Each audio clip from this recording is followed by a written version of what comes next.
So I've given a lot of thought to this case, reviewed the PSI very carefully, considered all the evidence presented at trial. And let me just tell you right up front, I do not believe a youthful offender sentence is appropriate in this case. I'm not going to impose one. I'm going to sentence him to an adult sanction. So then my next question to me, after determining that a youthful offender sentence is not appropriate in this case, what an appropriate sentence is. I do think a 20-year sentence is excessive, and I'm not going to impose a 20-year sentence in prison. I'm sort of stunned when you take a look at the defendant's criminal history beginning back in 2015, that it shows a consistent pattern of not learning from mistakes. 2015, he entered a plea to, in juvenile court, of domestic battery, resisting without violence, making threats. He completed a youth offender program, and it resulted in that case being dropped, because that was part of the terms of the agreement. And so I think most people at that point would have said, I'm going to walk the straight and narrow.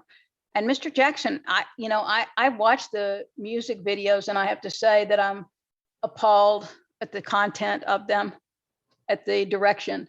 But one thing that really sticks out is Mr. Jackson is a talented young man that could do anything he wanted with his life if he made the right choices. And I think that the video spoke loud and clear to the jury of what the purpose of that video was. And it may have been some art, but that wasn't what it was for. I don't find Mr. Jackson's assertion that he's not a member of the Young and Ruthless credible. I find that he is not credible when he makes that assertion. And not only that, but I think it's very clear of what a charismatic leader he is in the Young and the Ruthless. When people look up to someone who commits crimes, that's a shame, I think. Then we move on from him getting these charges dropped after he's in a plea of guilty to them.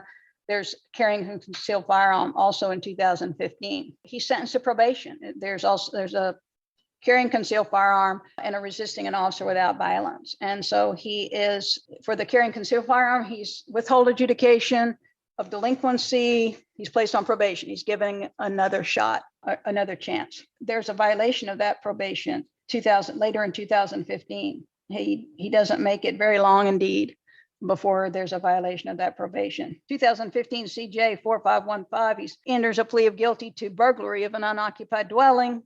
He's adjudicated delinquent, put on probation after he's committed to a non-secure residential, and he violates that probation again.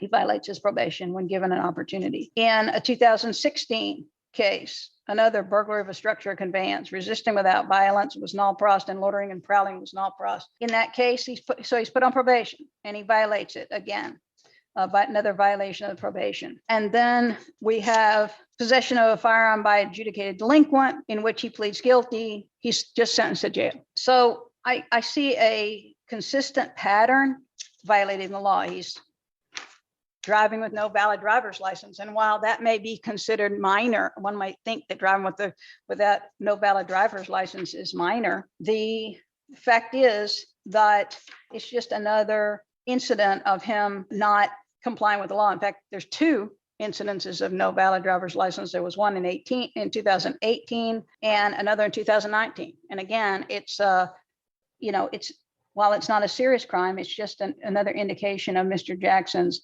thumbing his nose at the law.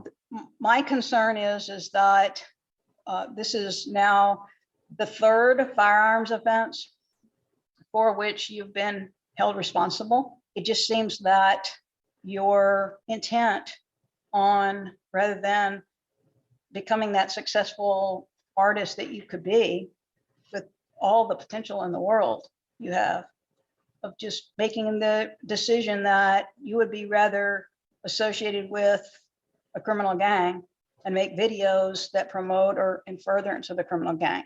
So I find that you are a danger to the community. And I find that the only way to protect the community from you is to put you in prison. But I'm not going to put you in prison for 20 years. I'm going to put you in prison for 10.